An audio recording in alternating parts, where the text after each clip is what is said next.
Hi everybody, welcome back. I'm the Strategy Professor, and today we're going to be going over the all-world tier list for 1014. So as always, if you enjoy the content, please be sure to like and subscribe. It really helps out a ton on the channel. Come by, check out the stream starting around 11 p.m. Eastern Standard Time, usually going till about 4 a.m. Eastern Standard Time. We'd love to have you. Very friendly, chill community. I try to talk as much as I can with the chat and also explain as much as I can about what's going on in the game, some of my decision-making decisions, processes, and just talk about the game, comment on the game, hang out, chill with the chat. It's a good time. And then check out the rest of the content on the channel as well. I do have an in-depth support tier list that I released as well earlier in the patch. And then we have topical guides, champion guides, coaching sessions, just all sorts of other content on the channel. So be sure to go by and check it out. And I did hear people for the last tier list that I did, YouTube switched it to where they're starting to insert these like mid-roll ads, and you have to manually go in and turn that off if you want to. And I believe they're not going to recommend it as much if you do in related videos. But people were telling me they're just getting way too many ads on this stuff. A few people said that. It's like every 3 minutes or something there was an ad. And I know that's super annoying, so a lot of people probably leave this on in the background while they're working or eating or whatever. So I'm going to go through and manually disable that. It was only, I went and checked, it was like less than $1 difference between having them on and having them not on. So I was just like, it's not worth it to annoy a lot of people. So I'm not big enough to worry about that. If I was like a 1 million subscriber channel or something like that, or maybe even 100,000, it might make a difference, but it's just not worth it. So anyways, I'll make sure I go through and disable that for you. Thanks guys for letting me know that was, I had no clue that was even a thing on there. Okay. All right, so let's go ahead and get in here. Now, I do have an in-depth support tier list, so go check that out. I'm just going to link it here because I want to make sure we have enough time to go over the other roles as well, and I really, really need to try to get these tier lists down to 30 minutes. I know I've been saying that for years, but I'm actually going to try to do it, and it's just too hard to go through 25 different champions in a single video, so go check out the support tier list. The TLDR is I have Lulu number 1, Karma number 2, Soraka number 3, Yumi number 4, and Janna number 5. The theme, Enchanters, very strong. I do talk about the meta overview a little bit in there. The TLDR on that is tanks and bruisers are coming back into the meta, as well as attack speed 80 carries. So stuff like Ashe, stuff like Kog'Maw, Jinx, Twitch, a lot of these things that really heavily benefit from Ardent Censer are coming back into the meta as well. And a lot of the Engage and Assassin champs are falling off a little bit over time. There's still some there, but that's just what's happening with the support role, and that's what's been transforming really over the last probably 5 patches or so. I've been talking about it, and it's just now starting to come to full fruition. And you can see that sort of in the win rates here too. You know, a lot of the top end champs that are played a decent amount, the Soraka, Sona, Bard, Janna, Lulu, a lot of them are going to be pretty strong. So anyways, if you want more details about that, go check out the support tier list video. I have this linked for you here as well. And I'm going to have a link to this Google Doc in the description, so, you can go get the cheat sheet anytime you want if you just want to flip through these. And in the support tier list video, I do a little mini Google Doc for each one of these. It gives you recommended runes, recommended items, and just kind of a 1 to 5 system just to give you what I think is good for certain champs. So 1 being the champion is one of the worst at whatever that role is, and 5 is one of the best at whatever that task is. So go check that out if you want to know more about the supports.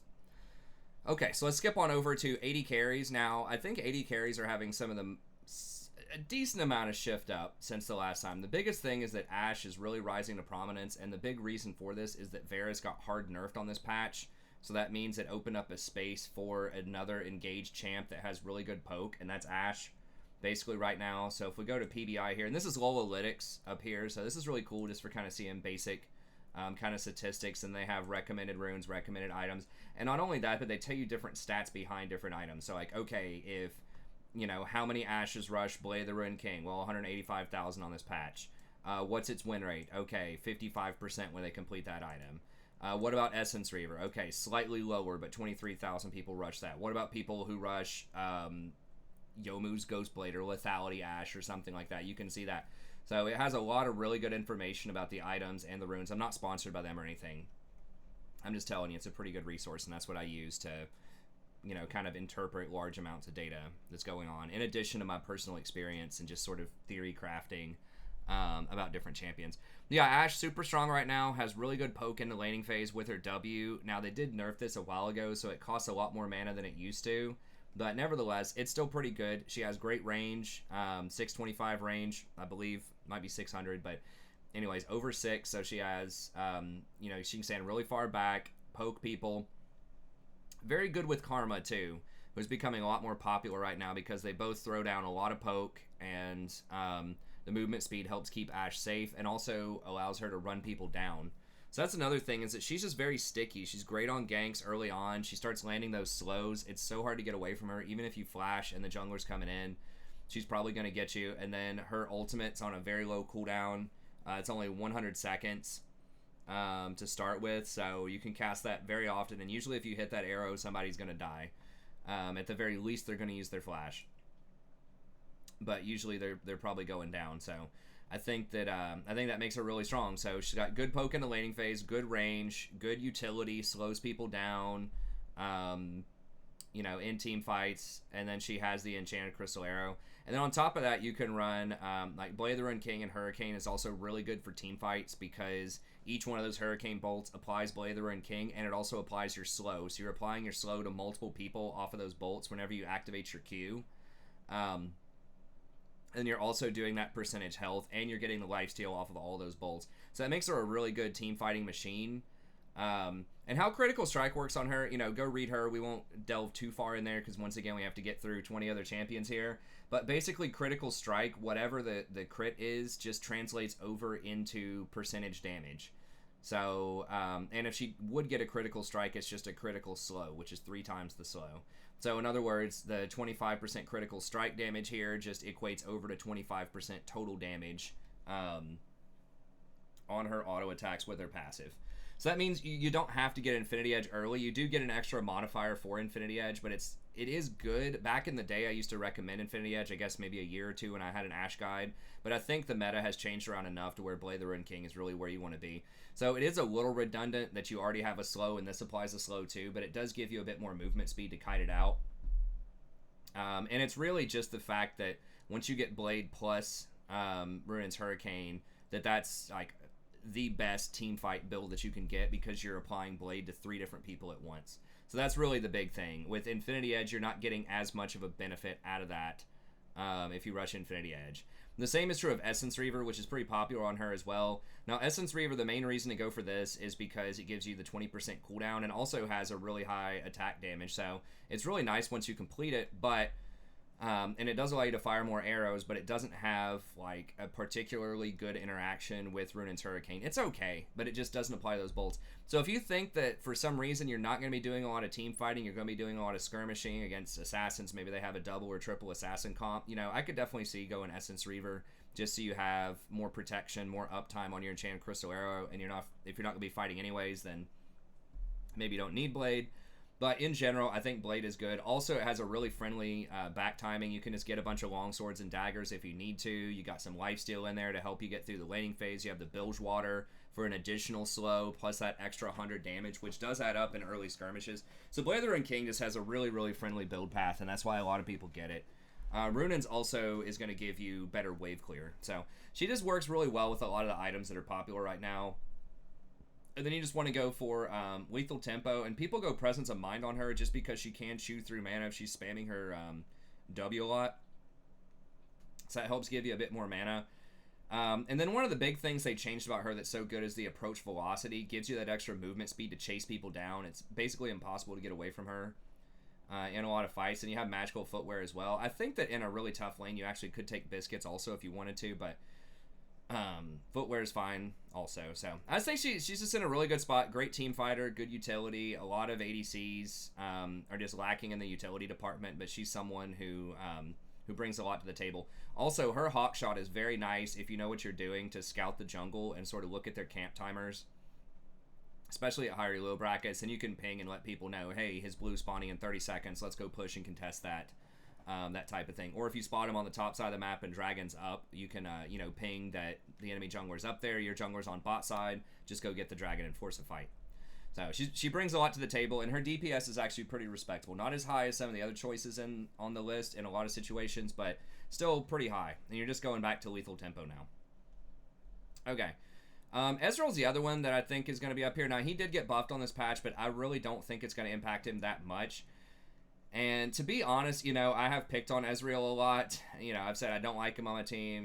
He's bad or whatever. He does get better at higher elo brackets, but just in this meta right now, it's so dangerous for a lot of ADCs, and I think a lot of ADCs are still underpowered and at the lower end of the spectrum. Once you start getting the challenger, top of the ladder, and stuff like that, you'll see tons of ADCs up there playing a lot of the kinds of champions I'm going to recommend here: the Ashe, the Ezreal, the Aphelios, Kai'Sa, stuff like that.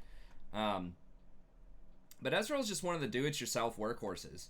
You know, he has his own peel. He has a really unique itemization kit, which makes him very difficult to kill a lot of times, oddly enough. Now, they're saying go Trinity Force. I see most of the top-end Ezreals going for Iceborne Gauntlet, and that is going to be a little bit less damage, but it does give you more armor, which is really good, and it gives you that slow field. So not only does it speed you up whenever you hit somebody with the Q, but it also slows the enemy down, which is going to make it more difficult for them to escape.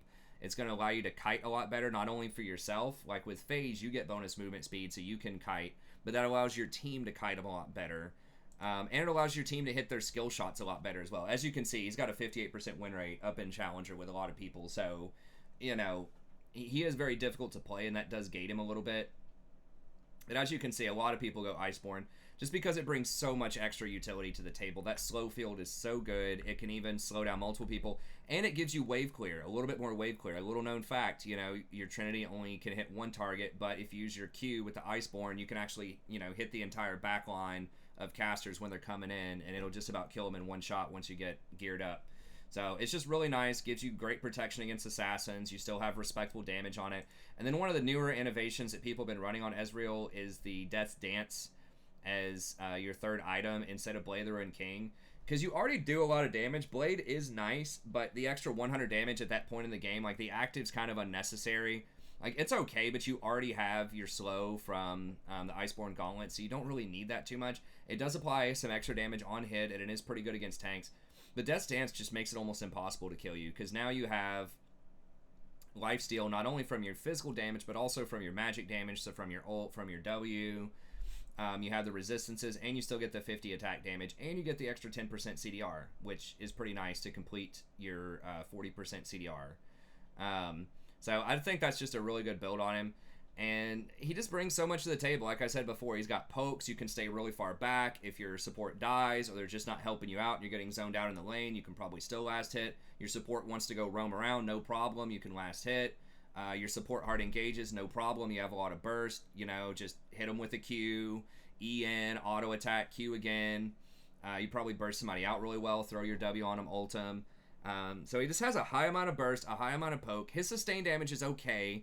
His team fight damage is not going to be as good as some of these other Runaan's Hurricane abusers like the Twitch, the Jinx, stuff like that, because he doesn't have any like really massive AoE, like super high DPS, but he's got the good burst. He's great at repositioning. He's good at the poke. He brings that utility I was talking about. He's got the slow off of his Qs. He's just really hard to get a hold of. So he's the supreme safety do-it-yourself workhorse in solo queue. So I think he's really good if you get good on him, but you just got to practice it. You got to hit those Qs, and you got to be safe with the Es. The E did get an extra 3 seconds added onto it, so that sounds like a lot, but remember that every time you hit your Q, it's going to be lowering the cooldown on your targets by, I think, a second every time you land. It might be a second and a half, but it takes a lot of time off of your cooldown. So once you get, 30% CDR in the mid game, you get your Ionian boots plus your Iceborne Gauntlet completed, and you get multiple points in this, it's going to go down to probably like 10 seconds. And really, if you hit a few Qs, it's going to be down to like 5 or 6 seconds before you can E again. And that's still a much shorter cooldown on escapes than a lot of other champions out there. So, Ezreal, I think, is still just going to be really good right now. And a lot of that, once again, is just because it's kind of a rough environment for tanks out there.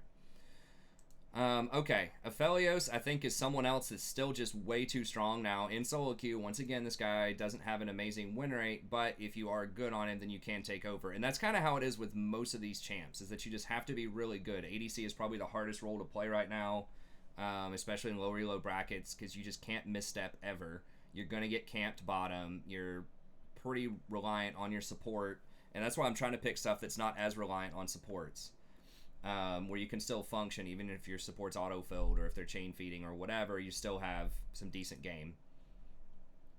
That's why I stay away from stuff like Jinx, like Twitch, some of these things that are like really immobile where you can get zoned off of waves or just dove over and over again. A lot of these champs are going to have something else going on. So Aphelios just has a lot in his kit. Like, yes, his raw numbers have been toned down from what they were, but if you're a good Aphelios player, you can still play him really well. He has built-in lifesteal in his kit. He has built-in CC, which is very nice. So it's not quite an Ash Arrow, but, you know, using your R when you have the Gravitum, the purple gun on, can be a really nice chain CC for people. If you need CC, he can be CC. You need really big burst damage, like your team already has good CC, then you can just use his flamethrower, and that's still really good. It's hard to dive him with the turrets.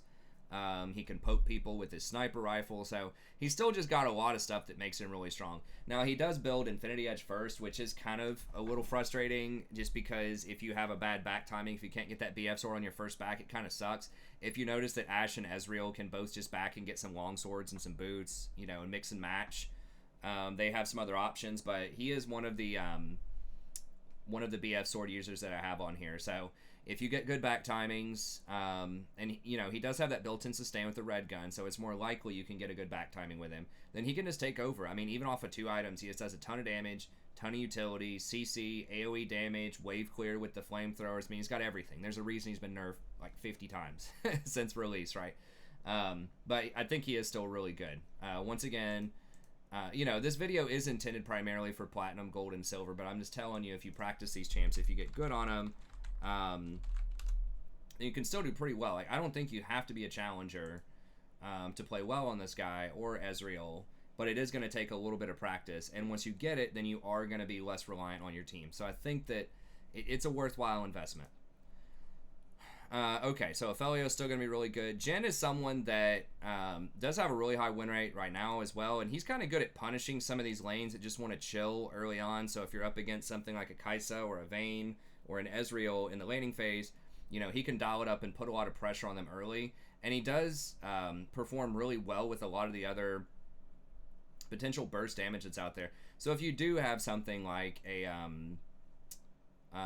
Leona or a Nautilus on your team, he's going to be one of the best, you know, early game burst champions out there. But he also surprisingly works pretty well with things like Karma. Ardent Censor's not amazing on him, but the movement speed is very good on him. And the fact that you can double down on the poke, you can push up with Karma's Q and with Jin's grenade, push the wave really quick and just poke him under tower with your W, with Karma's, you know, all of her nonsense that she does. So he does work pretty well with some of these push-poke type of champions, which is what a lot of the enchanters are in the laning phase. That's pretty nice. He does have good follow-up CC with his W.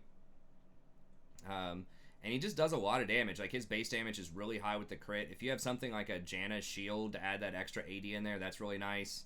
So yeah, just getting Infinity Edge, Rapid Fire Cannon is pretty good. You can do Stormrazor. Stormrazor's build path is a little bit nicer because you can get a Kerchice Shard early, but it does have a lot lower win rate. You see it's about a 2%, maybe 1.5% lower win rate than Infinity Edge. So once again, building Infinity Edge kind of sucks if you don't have good back timings, if you're getting camped, if your support's feeding, if they're zoning you off of waves.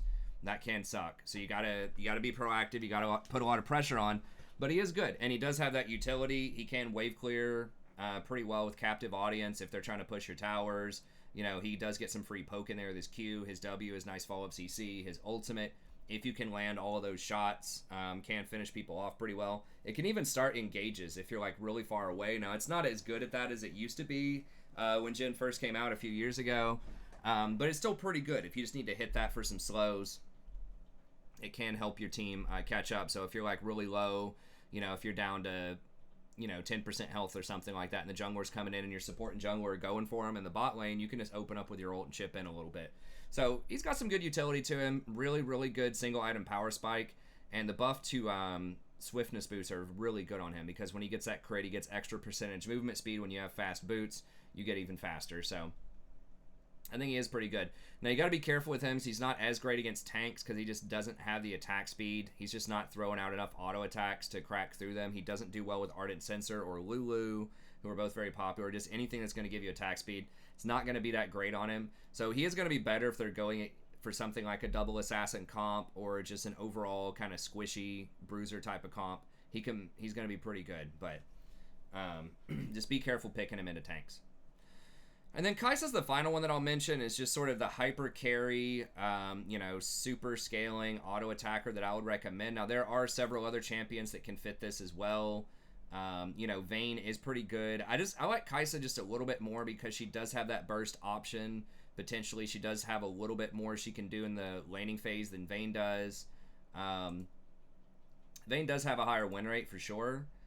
And Vayne is very, very good against tanks. So if you know they're going to have a passive lane, particularly if they pick Ezreal, Vayne's a great counter pick to Ezreal because she's going to get a free laning phase and she can run him down. She's one of the few ADCs because she gets so much movement speed and she can dodge his Qs with Tumble that she can run him down and kill him later if she finds him alone.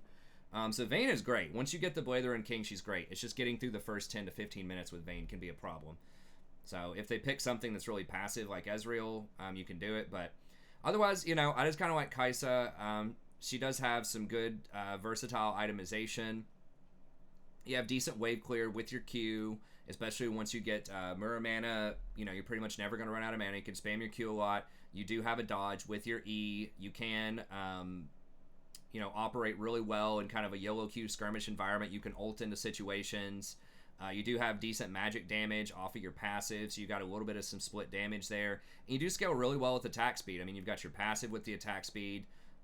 Your E gives you a lot of extra attack speed, and then typically you're going to be getting Manamune plus Gensu, so you're great with Ardent Sensor, with Lulu, all that kind of stuff. And then you do have options as your third items. You can go Hurricane for the team fight. You can go Nashers if you want to do a little bit more AP damage, if you want to evolve your W. So she has a lot of options and different play to her. So, yes, she is pretty weak early on, but if you get the Isolation Missiles, I think she's got a little bit more play to her than Vayne. But she does have a little bit of that mobility, a little bit of that outplay potential. Other options would be Jinx. If you're really confident, you need to look at Porofessor or OP.GG or whatever. Make sure your support knows what they're doing. But if you're really confident that you're going to get some peel, Jinx is good. She does have a lot of range. She's got her Zap. She's got a Rocket. She's got the Chompers to follow up with CC. So she can be good in certain situations. If you're a one-trick, Draven can be good. Miss Fortune's still pretty solid. She's fast. They did nerf her a few patches ago. Her itemization's not amazing. It is very expensive. Essence Reaver into Infinity Edge. So that is a little bit rough. She is very vulnerable to hard engage. So that can be kind of rough. If you do have a Lulu on your team, both Kog'Maw and Twitch are fantastic scaling champs if you think you're going to get a free lane. So there are some other options that are decent out there, but these are just the ones I would recommend. There's no way we're getting this done in 30 minutes. So we'll just go ahead and move on. We'll shoot for 45 here. Okay, but those are all going to be really good. Okay, mid lane. I think that Nunu mid lane and Nunu jungle, frankly, and I love Nunu. This is coming from a place of love here, but he's really OP right now. Particularly the Nunu mid is so toxic. Just go watch a VOD with Faker playing this in solo queue. It's getting banned out in pro. He got really good AP ratio buffs. It's either this patch or last patch. I think it was this patch. Where he can basically insta clear the wave with his snowball, even starting maybe even level 1 you can clear the backline minions. But yeah, so he has really good wave clear. He's almost impossible to push out of lane because he can just chomp a minion with his Q, and so you just push the wave and then you just W and you can just run side to side and just keep hitting up all these side lanes. Because if you take Water Walking plus Celerity, and I think people are taking, Electrocute plus Relentless Hunter. I mean, he just comes running so fast out of that side lane, and it's so difficult to stop. It's obnoxious. I mean, it's basically like a global ult, effectively. It's like TF or Talia or something, but it's on like a 15-second cooldown early on. And if he hits you with that snowball, you're dead. And a lot of times, even if you flash, if he starts angling it, and I've played a lot of Nunu on my Smurf account, if you start angling it, then sometimes you can hit them even if they flash. Even if you can't get the angle right, just cancel your snowball and start hitting them with your E. And they're probably still not going to get away. If they flash it, you're going to run them down with the snowball barrage. It's going to slow them for 3 seconds and some change. Then you get that root for the extra second. They're probably still going to die. So he just has insane roaming potential. Very good wave clear. He's very difficult to push out of lane because he can just eat minions and heal for a billion. Cheap early item power spike with the Hextech Proto Belt, which not only adds a lot of extra damage to your combo, it's got everything he wants. It's got health, it's got CDR, and it's got ability power.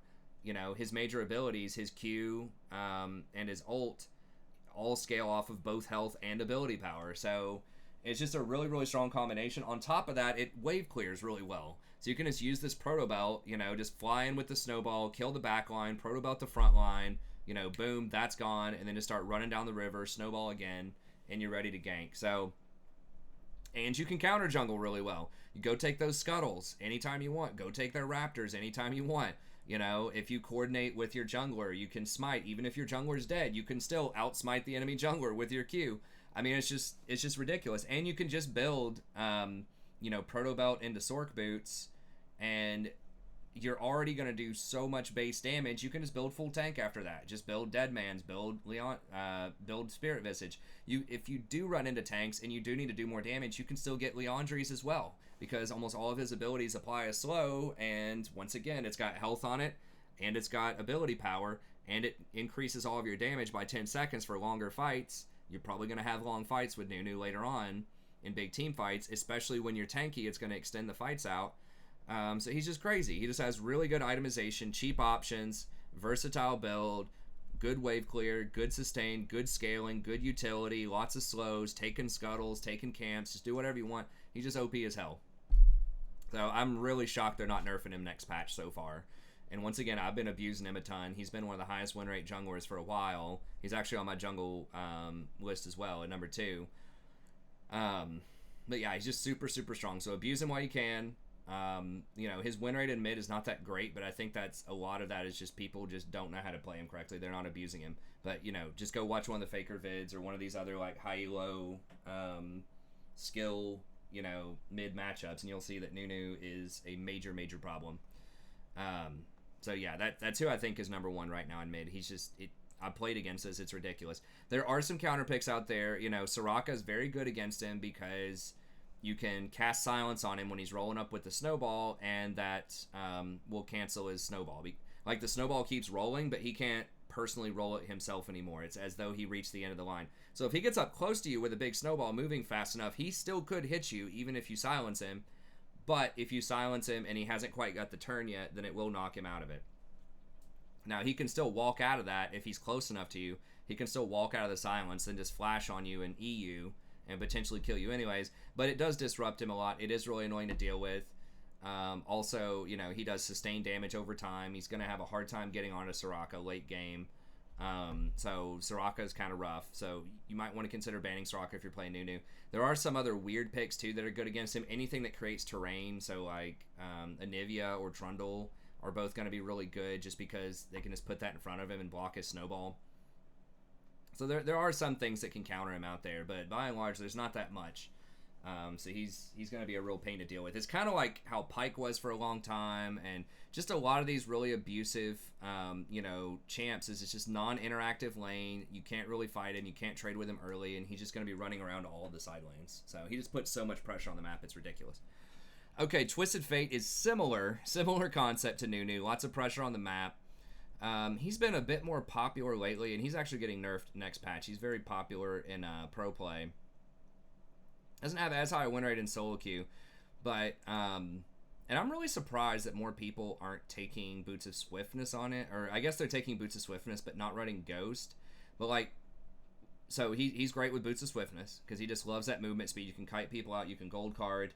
But a lot of people are taking Unsealed Spellbook. Now, that doesn't have the highest win rate, but I think, once again, it's just because people just don't know how to do it correctly. But it's so strong because you can take Ghost, you can take Heal, you can take Barrier. There's so many useful things that he can do with it, and he's just not that great with a lot of other keystones. I mean, you can go for Electrocute if you want to, but I just think there are going to be better options out there, potentially. So...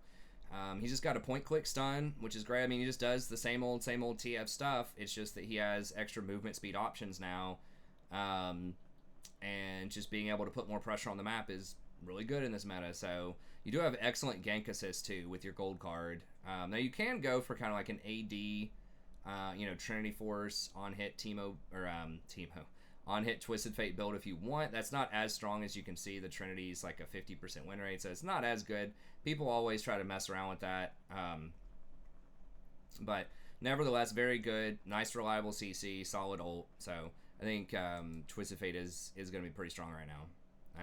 I think that, you know, it is possible to take Ghost on him. Ghost got buffed again this patch, especially if you want to go Electrocute. If you're not going Unsealed Spellbook, I would highly consider taking Ghost. It's so good for repositioning, so good for ganks, and it's just on a much lower cooldown than Teleport is, but it's up to you. Okay, Katarina's another one. She has a really high win rate right now. If you're good on Katarina, she just does a ton of damage. And one of the big things that a lot of people forget about or just don't think about when they're going against Katarina is she has a free 60% healing reduction in her kit with her passive. It doesn't say it right here, I don't think. But pretty much whenever you damage somebody, then it puts a grievous wound on them for 60%. There it is. I guess your ultimate does it. So that's even more. A normal grievous wound is 40%, but Katarina is 60%. And there's so much healing in the game right now, you know, between Conquer, Spirit Visage, Death's Dance, Blade of the Ruined King, all of the enchanters, Triumph, Revitalize, like Ravenous Hunter. There's just so much healing. It's just, you know, the meta right now in many ways is going to be defined by healing types of abilities. So being able to get a 60% cut on all of those is very nice. And there are some champions that will give you a little bit more of a free laning phase than they used to, and you can snowball really well. So you can take advantage of enchanters that maybe don't have the best reliable CC out there, that are very reliant. So like Karma, for example, doesn't have a great way to stop Katarina, and she's becoming more popular. Lulu can, but she's got to save the polymorph, and a lot of Lulus will goof up and just speed up their ADC or something like that with the W and not hold the polymorph for Katarina. And then, of course, like Yuumi and Soraka don't have fantastic ways to deal with her either. I mean, Soraka can silence her when she tries to ult, but you can play around that as well. So there's more ways to play around these types of champions than something like a Nautilus or a Leona. They're just going to come in and, you know, chain CC you and you can't kill them. So squishier champs is a good thing for her. And she's a really big abuser. I'm surprised the item's not on here, but people were building Death's Dance on her. So you go for Hextech Gunblade and then Death's Dance. And that build is just so ridiculous. Like, it's so much healing. You got to remember that a lot of her abilities actually do scale off of AD, which is why Hextech is so good on her. Is it has the AP, but she's one of the few champions in the game that has AP and AD scaling to a good extent and can fully leverage the Gunblade. So, like, all of her abilities do magic damage, but a lot of them also scale with AD. So it's just a really funky, like, Season 1 scaling system. But basically, Death's Dance still gives her quite a lot of damage on her spells, and it also gives her the extra 15% healing. So that would give you a total of 30% healing. And it does stack with the passive healing here. And if you take Ravenous Hunter on top of that, you know, you can get up to 45% healing.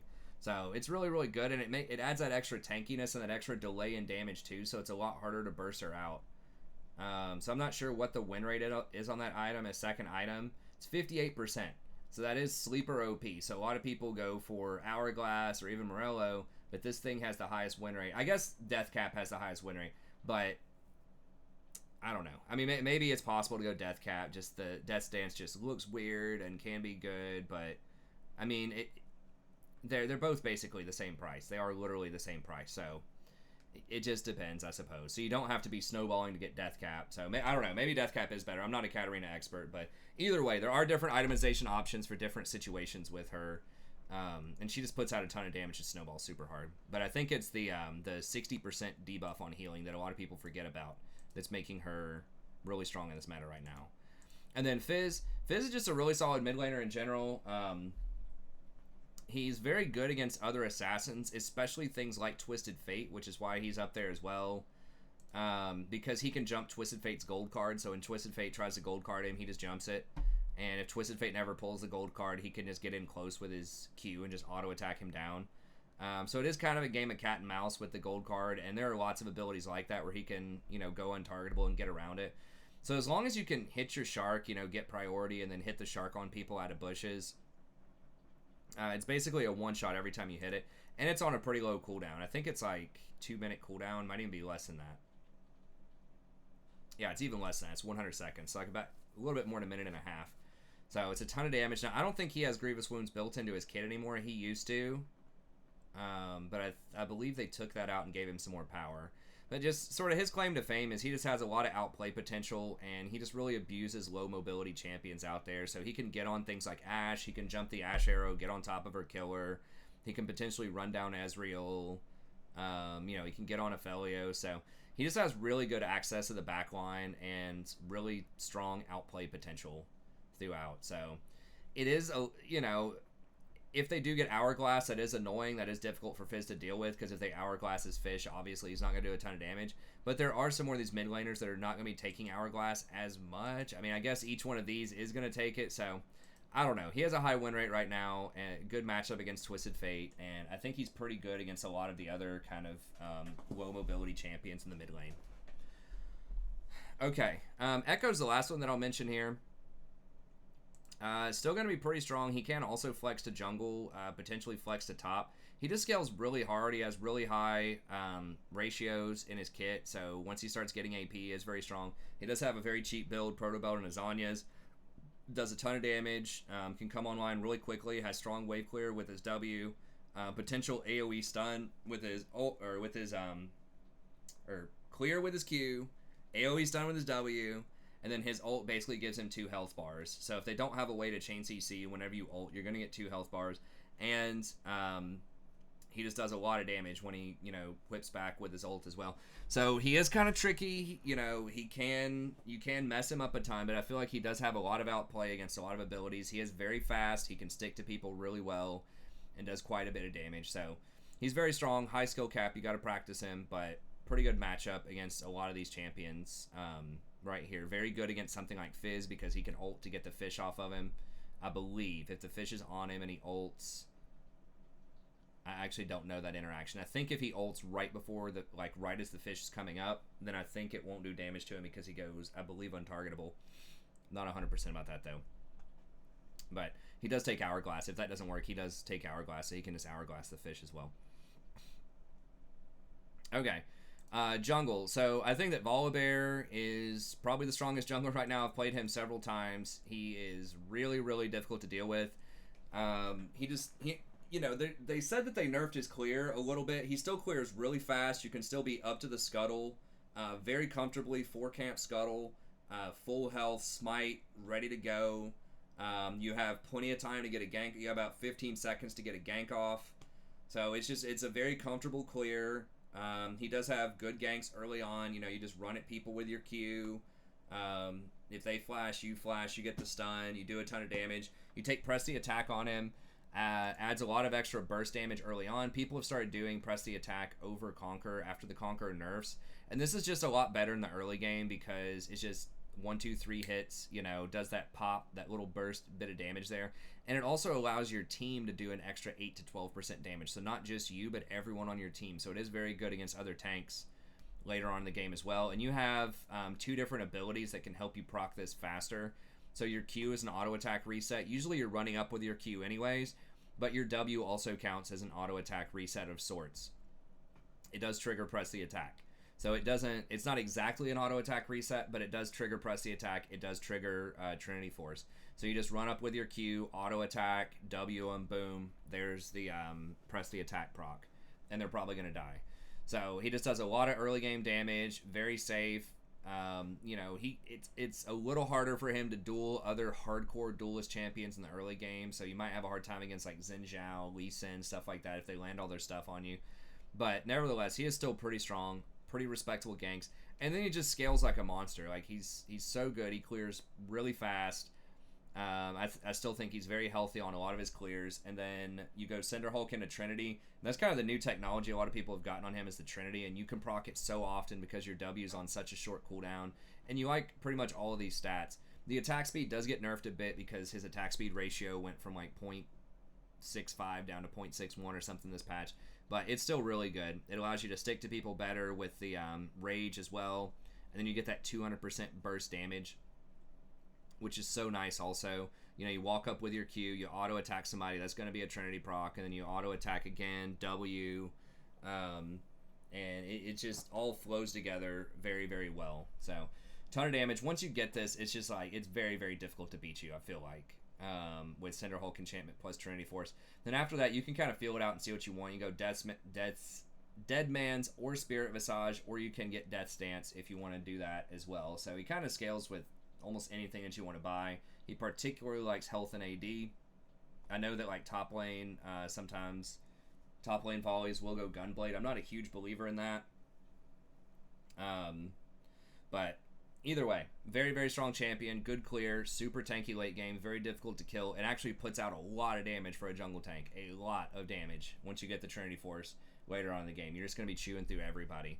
Especially when you have enchanters on your team. You got a Janna shielding you or a Lulu, you know, giving you Ardent Sensor and buffing everything up. He's just really, really good.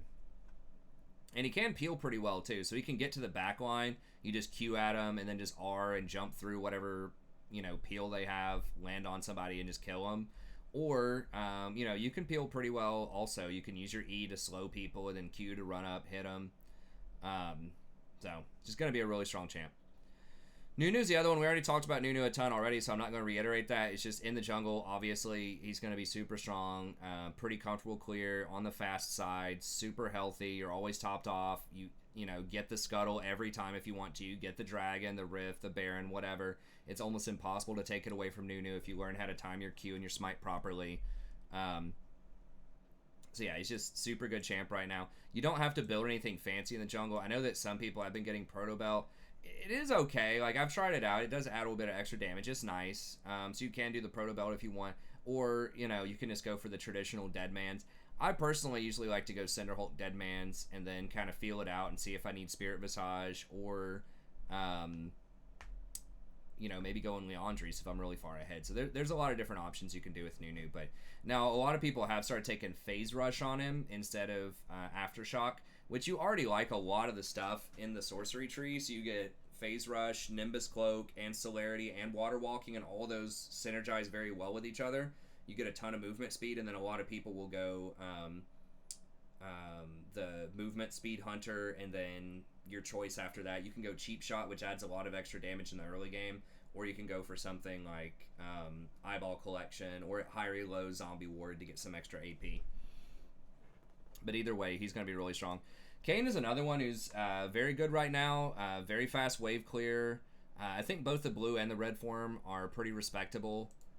Red form's going to be better in a lot of situations, but if they have a lot of squishy champs, especially if it's YOLO Q, if you have, you know, another assassin on your team, you're trying to split the map up, you know, he could do really well with blue. You know, it's very fast. He zips around the map, and he can just, you know, one-shot people off of very few items. So typically you do want the red, and you do want to go like Warrior, Cleaver, Death Stance. He's very difficult to kill. He gets a lot of lifesteal or a lot of sustain, especially when you have Conquer plus, you know, all of his other nonsense. Triumph. I don't know. Why would he take Presence of Mind? I feel like you want Triumph with him. I definitely don't understand the footwear build, but either, because usually you want to buy boots early, but either way, very strong champ, really fast clear, good CC, good sustain, just kind of a good damage tank that's really mobile and can clear waves super fast in the jungle and in side lane. So if you need to clear a side lane wave, or you're trying to apply some pressure in a side lane, trying to get priority to go for Dragon, he can be very strong. So I think that Kayn's definitely a good choice. Some people have even been trying in mid lane and top lane, which I think can be okay right now. Master Yi, I mean, this is kind of the, you know, the gold elo special, the gold silver special, but I feel like you just got to mention him right now. His win rate is, you know, not insane, but he is what he is, right? Whenever he gets ahead, he's very difficult to stop. They still haven't touched him. He's still OP, you know, in the right circumstances. He chews through tanks. He can kill squishies. He can split push. He can, you know, take barons. He, you know, farms super fast. He's just extremely difficult to deal with on 3 items. And really, once he gets 2, once he gets that Storm Razor, Ginsu's Rage Blade, he's very, very difficult to stop. So you do have to have a lot of burst up front against him, or a lot of CC. Now, his matchups are kind of tough into Volibear. I think has a really good matchup into him, and probably even Nunu in the early game is going to be somewhat of a tough cover for him. But once he gets those 3 or 4 items, especially if he has the protection from the enchanters, you know, if he has the Ardent Sensor buff on him, you know, he's got the Janna shield, the Lulu shield, the Karma speed up, and all of her protection, he's going to be really good. So I think that this is a very nice meta right now for auto attack, hard carry type of champs. So I think that he can be good. He's obviously going to be a bit weaker in the early game, but if you're against something like a Zac or something like a, you know, a Kayn, maybe even Volibear to a lesser extent, you're probably going to get a free pass. You just want to make sure you get, you know, buying a control ward. I would keep on your ward trinket early on, and just make sure you're getting up good vision and don't let them invade and kill you. You know, just play around them wherever they are. You aren't right. You want to go somewhere else and find something to farm or make a play across the map. So, you know, he does require some careful planning and some cowardly evasion. You know, in the early game, but he is very, very strong once he gets going. You know, if you just get a couple of cleanup kills, that's kind of all you need to take over is Master Yi. And then Kha'Zix is the other one who got a pretty big and unnecessary buff, I think, on this patch. Now, his play rate is up pretty high. I personally haven't played against him, I don't think, yet. He's a lot more popular at higher elos, but he's got good clear, really good single target damage. You know, he can duel and fight people fairly early on if you get the jump on him. And he does have really good access to the back line, you know, if you can keep... if you can have really good vision control. Now, he doesn't ever get Umbral Glaive. He pretty much always gets the big damage, the Dust Blade, the Ghost Blade, that type of stuff. But he can do just a ton of damage. He's got the invisibility to get around people, so you just see him, you know, just show up on your AD carry, boom, they're dead, and then he just jumps away, right? So he does take objectives really quickly, too. Well, not towers as much, but he does take dragons and barons and stuff like that pretty quickly, so... You know, he's just really strong. He did get that extra ratio on his Q. He does build a lot of AD to leverage that ratio, so very good champ right now. I just have him a bit lower, even though his win rate's high, just because there is a pretty high chance you can fail with him. You know, if you don't get ahead early, he is going to get blasted by some of these tanks. The Volibear, the Nunu, stuff like that are just really going to punish him and beat him up, you know, if the gold stays about even at 3 items. And I just feel like his ganks aren't that great early on. But he can be a good champ. Okay, and top lane is the final one, and we'll see. We're over 45. We'll see if we can keep it under an hour here. Darius, I still think Darius is just too strong top lane. Now, I know his win rate's not that crazy, but he just feels overwhelming in my games. Like, there are so many games where a team is behind, either my team or the enemy team. They have a Darius on it, and he just gets a couple of kills and just takes over, especially with, you know, a lot of these movement speed increasing champs, the Lulus, the Karmas, anything that gets Shirelias, you know, the buffs to Ghost recently. He just does a crazy amount of damage. I mean, if you just sit there and auto attack him, if he just is allowed to get his stacks on people, you know, everyone knows he's just going to dunk him, he's going to murder him, and he's just extremely difficult to deal with. Unless you have a very, like, a super kite-oriented team where everyone can spread out, he's going to get his kills a lot of times. And it's so hard to gank him. Even if he gets ahead and you try to go gank him, he can 1v2 because he gets the reset, because he has a heal built into his kit with his Q. So it's just a ton of damage, kind of a short range, but a decent little grab if he gets you. You know, it's pretty much like you're dead. If he grabs you and he lands that combo on you, especially if you don't have flash, even if you do and he uses Ghost, you're probably dead top lane. So he can just apply a ton of pressure to you as well. Now, he can be camped if he's behind, if he's over pushed. You know, he's not going to be able to escape. He's just going to have to try to fight his way out. But he just requires a lot of attention, and your team has to be very careful not to die and give him gold because, you know, once he gets that Trinity Force, it's extremely difficult to stop him. So I still think that he's really good, and, you know, the biggest thing is the Ghost in the meta right now is super strong, and the fact, like I said, of the Lulu, the Karma, Shirelias, anything that gives extra movement speed is going to be really good on him.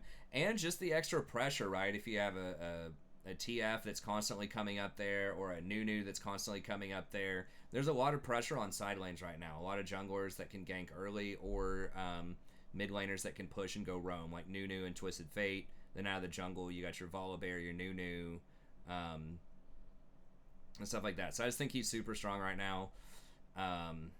Once again, the win rate doesn't necessarily reflect it, but he's still going to be really good. Singe is the other one that I want to mention, and Singe is just kind of like low-key really strong, and he has been for like 6 patches or so now, maybe even longer than that, because a lot of the stuff that's helping out Darius and some of these other champs is also helping out Singe. You know, he really likes the Boots of Swiftness buff from a few patches ago. He really, really likes the Ghost buff. And just some of these high-pressure top laners just aren't there. It's pretty much all melee. You know, you are seeing some Quins, but not as much. But he just really shines against melee champs, right? Where he can get up. They're not going to pressure him unless they get close. He can flip them over behind him, into the smoke, into the goo. Pretty good gank assist with the ghost. You just run at them, flip them into the goo. They end up getting rooted. And he just scales really well. A lot of people are finally getting the correct items on him. The Rylai versus Leandres. People have finally stopped getting the, Righteous Glory garbage and all of that stuff. You just go for Rylai's, go for Leandres. You do a ton of damage, a lot of side lane pressure, extremely good against tanks because they're just not able to catch you. You can just kite them and just run around, and there's just nothing they can do. So I feel like he has very, very good matchups into a lot of the other melee champs. So if we look at strong against here, in the top lane, great against Sylas, Irelia, Yasuo, Wukong, Ornn. A lot of these champs has really high win rates. We see weak against. It actually does say Darius. I thought that Singed would actually be pretty good against Darius. But a lot of these champs are kind of out of the meta, right? Like Vayne's pretty good against him. Like Teemo, Quinn. A lot of these range champs and then just weird stuff. Now, he actually has a positive win rate against things like Tryndamere and GP, but it's saying that's on the lower end. That's saying he's weak against them because he only wins 52% of the time. So really, these are he only has a negative win rate against 3 champs. They're common in the top lane. So he's just good against everything. And the stuff that he's strongest against is like 58%, 57% in these matchups. 56% against Wukong, who's considered one of the best top laners right now. So he's really, really good. He can split push, he can team fight, puts a lot of pressure on the map. His items are pretty cheap at 2,600. He's an AP option top. Very good if you have AD jungle and AD mid. Having an AP option at the top is very good. So if you like Singed at all, I think he's very, very strong right now. Really good with Conquer as well. He can stack it up. He can hold on to it for a long time. He's just got a lot of stuff in his kit that makes him really good. You got to practice him. He's not mechanical really, but you just got to get used to the limits and just know when you can walk away and bait people with like that 5% health. So I think that he's really good right now. Sett is another one who has been problematic. He has been really good for a long time now. He has been nerfed a lot also, and people are learning how to play around him a bit more with the W. But I still think he brings a lot to the table. He can still just do a ton of damage. His W, still just hits like a truck, gives him that extra shield. And he has a nice point-click engage with his ult. So I do think that Sett is still going to be on the strong side. Now, his matchup against Darius and Singed are probably not great, but he's going to be pretty good. And a lot of people do just build a lot of offense on him because you do have that shield to help protect you. So just Blade the Ruined King, Trinity Force, and then Death's Dance or Dead Man's Plate. So just building a ton of damage. You have a lot of resistances built into your kit. So yeah, he's going to be pretty good. Now, Trinity does have a much higher win rate as your second item. Cleaver against tanks can be good, but you'll notice like it's 5% higher win rate on Trinity. Now, part of that could be people are building Trinity because they're already really far ahead, so that could be a phenomenon, but it just depends if you want the single target damage or if you're going to be team fighting a lot more and you want to be able to get that armor shred if no one else on your team is going to get Cleaver. Obviously, if you have something like a Kayn on your team who's going to get Cleaver, you don't want to get Cleaver top lane. So just pay attention to your composition. Just think, am I going to try to solo split? Do I need the Trinity Force to help me out with that? Or am I going to be more team fight oriented and I'm going to need Black Cleaver to help my team get through some tanks? But either way, he's going to be pretty solid. Okay, last couple here. I still think that Wukong's going to be pretty good. Now, he has been nerfed a couple of times, but he just brings a ton to the table. He's got... he also has built-in defense. He's got the sustain with his passive. He has the extra armor. And he's just going to go Trinity, Death's Dance, and he just brings a lot, right? Like, he's got his Q, which does armor shred, so not only does he do extra damage, but it shreds it for your entire team, so it makes your AD carry do more damage, your jungler, if they're AD, do more damage. So that's really good. And then, of course, his ult can apply Black Cleaver. Now, it looks like he doesn't actually get Black Cleaver that often, which is a little weird, but I guess more and more people are going for the Trinity Force just for that, one-shot burst type of damage. But his ult can still knock up people twice. He has 2 different dashes with his W, with his E. So he's just got a lot of mobility, a lot of damage, a lot of utility. Um, they did nerf his knockup time from, I think it was a 0.75 per time that you ult down to a 0.6 per time that you ult. So that is going to lower his CC a little bit, but overall, he's still going to be a really strong champ. Then the final one that I have is Garen. He's kind of like Darius Light if Darius is banned. He still can be really strong. He is very simple to play, so if you're newer to top lane or you get auto-filled top lane, I think he's a pretty good option. Still has a really high win rate, and it's very similar to what Darius does. You know, instead of pulling somebody to you, you run at them. So he does have a bit more mobility. I think he does split push better than Darius because he can run out of there if people do come at him. I don't think he's as brutal in team fights as Darius is because he doesn't have resets. But he is very good one-on-one.